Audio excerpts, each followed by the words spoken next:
नमस्कार, FM news देख रहे हैं आप। मैं हूं आपके साथ नेहा वालिया और एफएम न्यूज के सभी दर्शकों को एफएम टीम के पूरे परिवार की तरफ से, एफएम न्यूज की पूरी टीम की तरफ से होली के पर्व की ढेरों ढेरों शुभकामनाएं। और हम यही उम्मीद करते हैं कि ये त्योहार रंगों से भरा हुआ त्योहार है और आपकी जिंदगी में सुख और समृद्धि लेकर आए।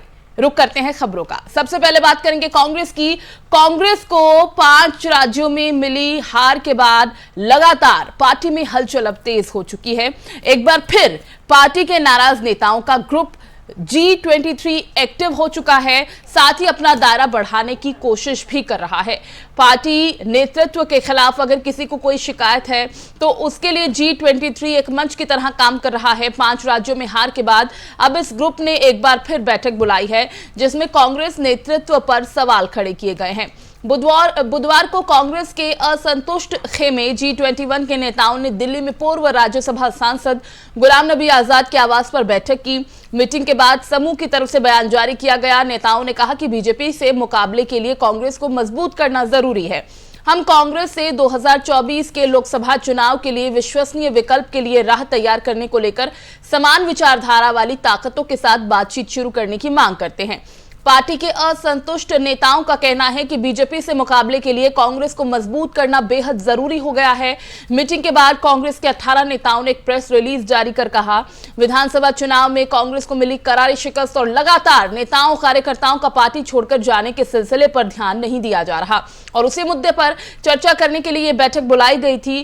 कांग्रेसी नेताओं ने पार्टी आलाकमान से अपील की है कि वो समान विचारधारा वाले दलों से बात करें ताकि बीजेपी को चुनौती देने के लिए एक अच्छा विकल्प तैयार हो सके।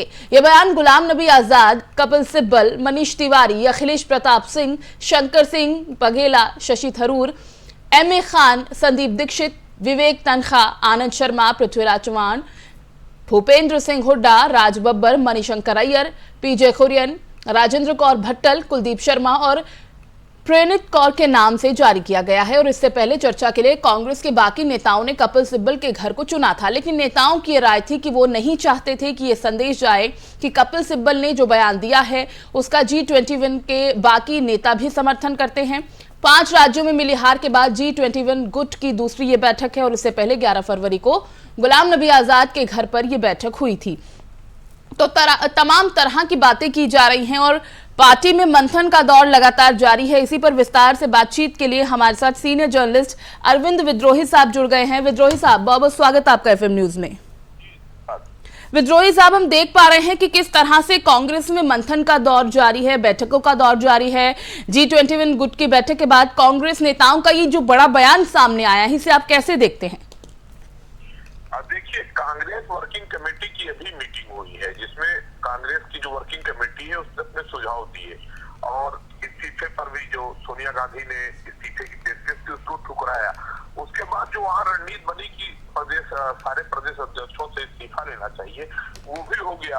अब ये जो कांग्रेस का असंतुष्ट खेमा कहा जा रहा है, ग्रुप 23 था, अब मुझे लगता है कि इनको ये समझ में आना चाहिए कि इनको करना क्या है, क्योंकि CWC की अभी मीटिंग के तुरंत बाद अलग मीटिंग करना तो ये कहीं ना कहीं दर्शाता है कि इनको सीधे कहना चाहिए कि कांग्रेस का जो वर्तमान नेतृत्व है उनसे यह संतुष्ट नहीं है।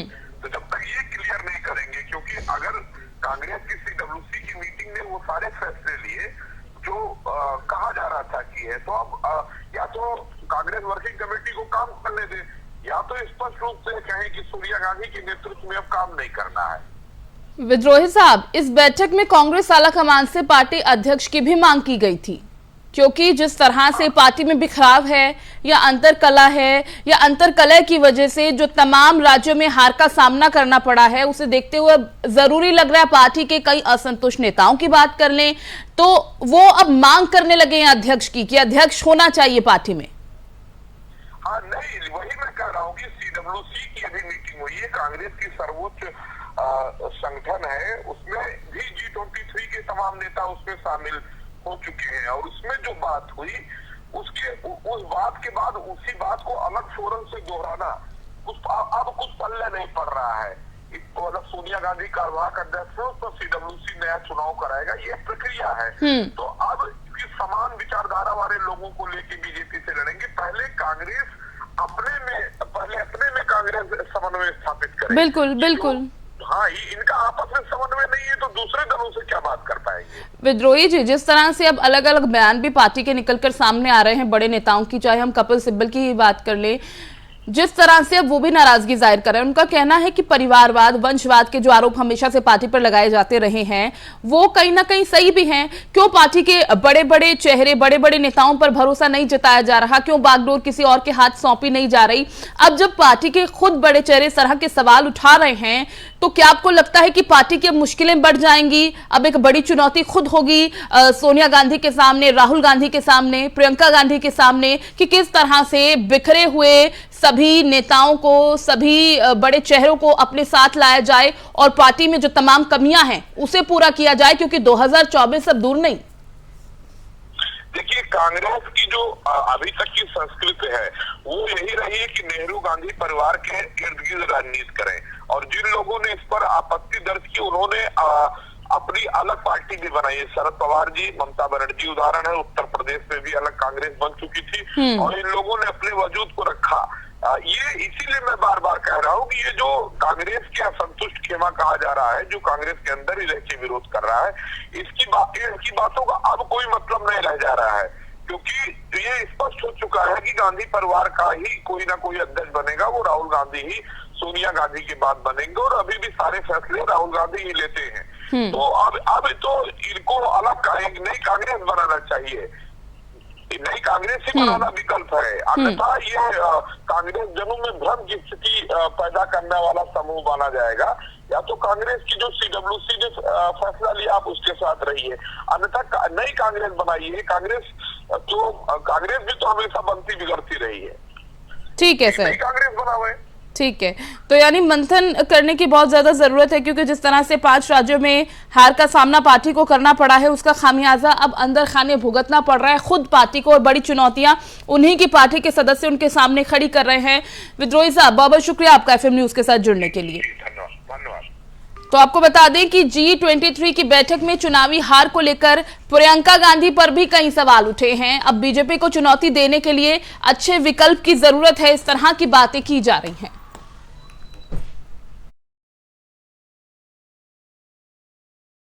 तो जैसा कि मैंने बताया कि 5 राज्यों में हार के बाद कांग्रेस अब मंथन में जुट गई है। एक तरफ जहां नाराज नेताओं का G23 गुट मुखर नजर आ रहा है, वहीं दूसरी तरफ कांग्रेस हार की समीक्षा में जुटी है।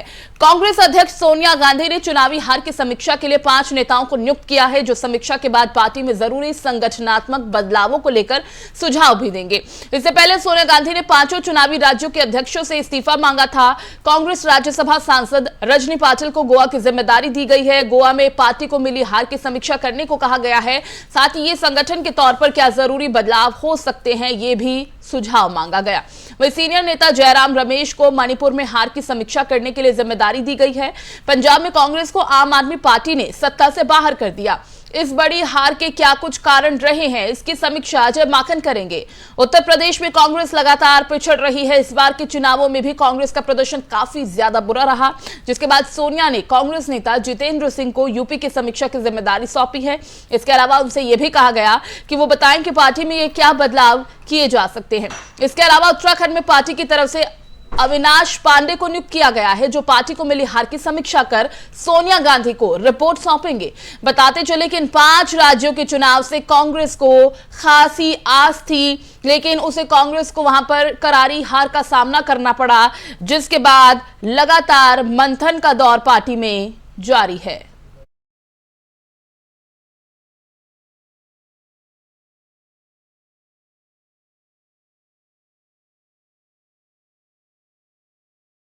बीजेपी और टीएमसी की अदावत देश में किसी से छुपी नहीं हुई है। जब भी मौका मिलता है, दोनों पार्टियों के नेता एक दूसरे पर वार करने से बिल्कुल नहीं चूकते हैं। आसनसोल में कार्यक्रम में बीजेपी सांसद अर्जुन सिंह ने पश्चिम बंगाल की मुख्यमंत्री ममता बनर्जी पर तीखा हमला बोला। बीजेपी नेता अर्जुन सिंह ने ममता बनर्जी पर बंगाल को एक और पाकिस्तान बनाने की साजिश करने का आरोप लगाया। क्या कुछ उन्होंने कहा, आपको सुनवाते हैं। ममता बनर्जी जी हमेशा से बिहारियों का खिलाफ में रही है, क्योंकि जितना इंडस्ट्री बंद हो रहा है इसमें सरासरी ममता बनर्जी का प्रश्रय रहता है, ताकि जो लोग वहाँ नौकरी करते हैं, काम करते हैं, वो यहाँ काम नहीं कर पाए। ये ममता बनर्जी का सोचा समझा स्कीम है और इसी स्कीम के तहत उनके लोग इस तरह की बातें को बोलते हैं। लेकिन दुर्भाग्य है कि ममता बनर्जी ठीक करती है कि कौन बिहारी है और कौन बिहारी बाबू है, वो वही ठीक करती हैं। किसी बिहारी बाबू को बिहारी वो नहीं मानती हैं, और ओरिजिनल जो बिहारी हैं उनको बोलती है कि बिहारी लोग 100 बीमारी का है। तो उनकी party actually private limited company में जो बॉस बोलता है वही सही होता है। बंगाल जो भी आज बचा हुआ, आज इंडस्ट्री जो भी बचा हुआ है, ये सब बाहर के लोग ही आकर यहाँ मेहनत किए, बिहार के लोग ने श्रम दिया। मैं किसी को भी दोषी नहीं देता हूँ, लेकिन भारतवर्ष में इस तरह की बातें कहना ये गलत है। और ममता बनर्जी खुद पश्चिम बंगाल को जिस तरह से पाकिस्तान बनाने की साजिश कर रही हैं, उसमें। और इसी के साथ प्रगतिशील समाज पार्टी के राष्ट्रीय अध्यक्ष शिवपाल सिंह यादव ने विधानसभा चुनाव के नतीजों को लेकर बड़ा बयान दिया है। शिवपाल ने कहा कि हम बीजेपी की बेईमानी से चुनाव हार गए हैं। सपा संगठन पर भी सवाल खड़े करते हुए शिवपाल ने कहा कि सपा का संगठन इस चुनाव में काम नहीं कर पाया। अगर 5 साल पहले बूथ कमेटी बना दी गई होती और समय से टिकट बांट दिए होते तो बीजेपी 100 पार और हम 300 पार होते। वहीं नेता प्रतिपक्ष बनने पर कहा कि जो भी जिम्मेदारी मिलेगी उसे पूरी तरह से निभाऊंगा। इटावा में मीडिया से बातचीत करते हुए शिवपाल यादव ने कहा कि प्रदेश में हुई सपा गठबंधन की हार जनता का जनादेश है, जिसका हम स्वागत करते हैं। हम लोग अभी हार की समीक्षा नहीं कर पाए, पर जो भी हार के कारण समझ में आ रहे हैं उससे लगता है कि हम बीजेपी की बेईमानी और चालाकियों से हार गए हैं। बीजेपी जनता के जनादेश से नहीं जीती, चालाकियों और बेईमानी से चुनाव जीती है। हर बूथ पर अंतिम सूचना में घपलेबाजी हुई है। अंतिम जो सूची रही उसमें ड्यूटी में लगे पुलिसकर्मियों के फॉर्म एसएसपी ने खुद मंगवाकर वोट डलवाए। सबसे ज्यादा वोट सपा को पोस्टल बैलेट से मिला। पोस्टल बैलेट से सपा 304 सीटों पर जीती है। बीजेपी ने छांट कर अधिकारियों को जिला में बैठाया। बीजेपी के अधिकारियों ने बेईमानी से चुनाव जितवाया। सपा का संगठन तैयार नहीं था। 5 साल में अगर बूथ कमेटियां फाइनल होती और समय से टिकट बढ़ जाते तो बीजेपी 100 सीटें भी पार नहीं कर पाती और सपा 300 पार चली जाती।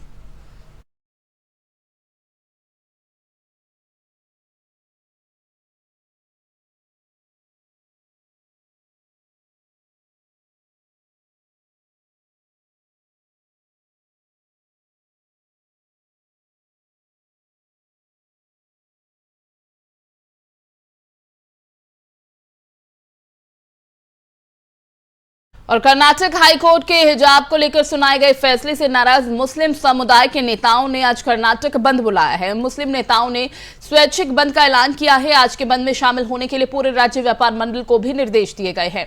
मुस्लिम नेता सगीर अहमद ने घोषणा की कि वो गुरुवार को मुस्लिम समुदाय के मौलवियों के साथ बैठक करेंगे। उन्होंने कहा कि बंद के लिए किसी से कोई जोर जबरदस्ती नहीं करना चाहिए। बताते चले कि अदालत ने मंगलवार को मुस्लिम छात्रों को उनकी तरफ से दायर उन सभी याचिकाओं को खारिज कर दिया जिनमें शिक्षण या फिर कहें कि शिक्षण अवधि के दौरान शिक्षण संस्थानों में हिजाब पहनने की अनुमति देने की मांग की गई थी।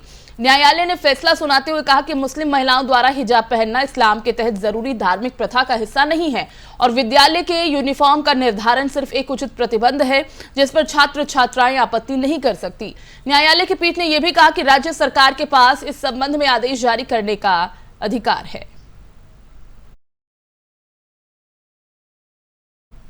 तो आपको बता दें कि पूरे देश में हिजाब का मामला जो कि काफी तूल पकड़ चुका था, अब उसे देखते हुए मौलवियों ने लोगों से भ्रम न फैलाने की भी अपील की है। दूसरी तरफ हम आपको बता दें कि आज कर्नाटक बंद बुलाया गया है, स्वैच्छिक बंद का ऐलान किया गया है और हिजाब को लेकर मुस्लिम संगठनों की तरफ से कर्नाटक बंद का ऐलान किया गया। हाईकोर्ट के फैसले के खिलाफ मुस्लिम संगठनों का ये बंद बुलाया गया है क्योंकि जिस तरह से कर्नाटक हाईकोर्ट ने उन सभी याचिकाओं को खारिज कर दिया है जिसमें अपील की गई थी मुस्लिम छात्राओं की तरफ से, और ऐसे में ये कहा गया है कि इसे धार्मिक रंग देने की कोशिश ना की जाए, धर्म से जोड़कर देखा ना जाए।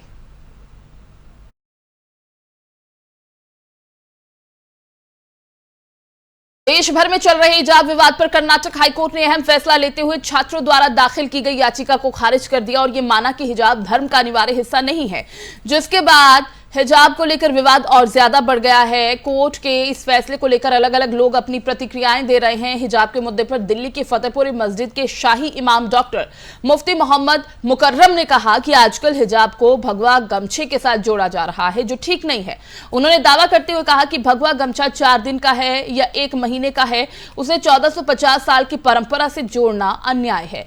हिजाब शराफत की निशानी है, हिजाब कल्चर है, धर्म है। ये जो भगवा गमछे वाले मुस्लिम लड़कियों पर अटैक कर रहे हैं, ये हमारे देश का नुकसान है। उन्होंने कहा कि मुसलमानों को अपनी फिक्र नहीं है, लेकिन भारत की जनता को इसकी बहुत बड़ी सजा भुगतनी पड़ेगी। और इसके साथ ही उन्होंने कहा कि हम भारत सरकार, प्रधानमंत्री और राष्ट्रपति से अपील करते हैं कि भारत में आजकल नफरत चल रही है, जो देहरादून से शुरू हुई है, जो गमछा चल रहा है, इसके ऊपर पाबंदी लगाई जाए। उन्होंने कहा कि हमें ताज्जुब है कि कर्नाटक हाईकोर्ट ने हिजाब पर पाबंदी लगा दी, जिससे हजारों मुस्लिम लड़कियों का भविष्य अंधकार में चला गया। उन्होंने कहा कि हमारा 1450 साल पुराना धर्म है, जो हमारा कल्चर है, इसमें भारत सरकार और अदालतों को सोचने की जरूरत है।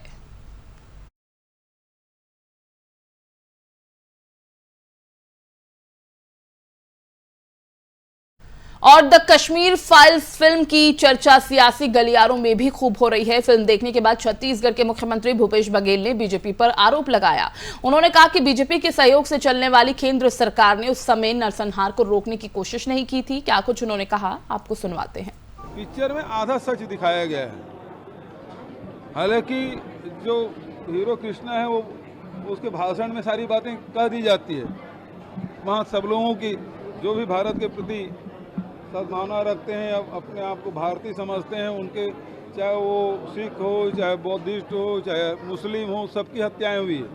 और मंदिर भी तोड़े गए और मस्जिद भी तोड़े गए। तो टेररिस्ट की जो है, आतंकवादी कोई धर्म नहीं होता। तो धर्म के आड़ में वो हिंसा करते हैं या राजनीति करते हैं। तो इस बात को हम लोगों को समझना होगा कि यदि ये राजनीति करना चाहते हैं और इसके माध्यम से 2024 की तैयारी कर रहे हैं, तो बहुत गलत दिशा में देश को ले जाने वाली बात है। उस समस्या का समाधान ढूंढा जाना चाहिए। कश्मीरी पंडितों को उसको वापस बसाने की दिशा में भारत सरकार ने कुछ नहीं किया, और उनके लिए जो उनको स्टाइपेंड मिलता है, पेंशन मिलता है, उसमें अभी तक कोई वृद्धि नहीं की गई। 2 तरह की बातें कही जा रही हैं फिल्म को देखने के बाद। एक पक्ष कह रहा है कि ये प्रोपेगेंडा है और दूसरा बोल रहा है कि वहाँ का सच दिखाया गया है। आप फिल्म देख रहे हैं, आपको क्या लगता है? सच तो एक हिस्सा दिखाया गया है। यदि वहाँ जैसे कि उसके हीरो कृष्ण। शेयर बाजार में आज अच्छी तेजी देखी जा रही है और फेडरल रिजर्व के कल के फैसलों के बाद एसडीएक्स निफ्टी में शानदार तेजी देखी जा रही है। ग्लोबल बाजारों से अच्छे संकेतों के दम पर घरेलू स्टॉक मार्केट शानदार उछाल के साथ खुला। सेंसेक्स और निफ्टी ऊपरी स्तरों पर कारोबार कर रहे हैं। आज के कारोबार की शुरुआत शानदार तेजी के साथ हुई है और सेंसेक्स करीब 800 अंकों के उछाल के साथ 57,620 के स्तर पर खुला। निफ्टी में 17,200 के पार जाकर बाजार खुलने में यह कामयाब रहा। बैंक निफ्टी आज शानदार उछाल के साथ कारोबार कर रहा है और बैंक निफ्टी के सभी 12 शेयर तेजी से हरे निशान के साथ कारोबार कर रहे हैं। बैंक निफ्टी करीब 700 अंक ऊपर यानी 2% के उछाल के साथ 36,445 के लेवल पर ट्रेंड कर रहा है और लगातार ऊपरी स्तरों पर सपोर्ट ले रहा है। और बाजार के बात की जाए तो सेक्टोरियल इंडेक्स देखें तो सभी इंडेक्स में तेजी के हरे निशान के साथ कारोबार हो रहा है। सबसे ज्यादा 2% की तेजी फाइनेंशियल शेयर्स में देखी जा रही है और ये उछाल पर है। आज बैंकिंग शेयर्स में भी जोरदार तेजी है।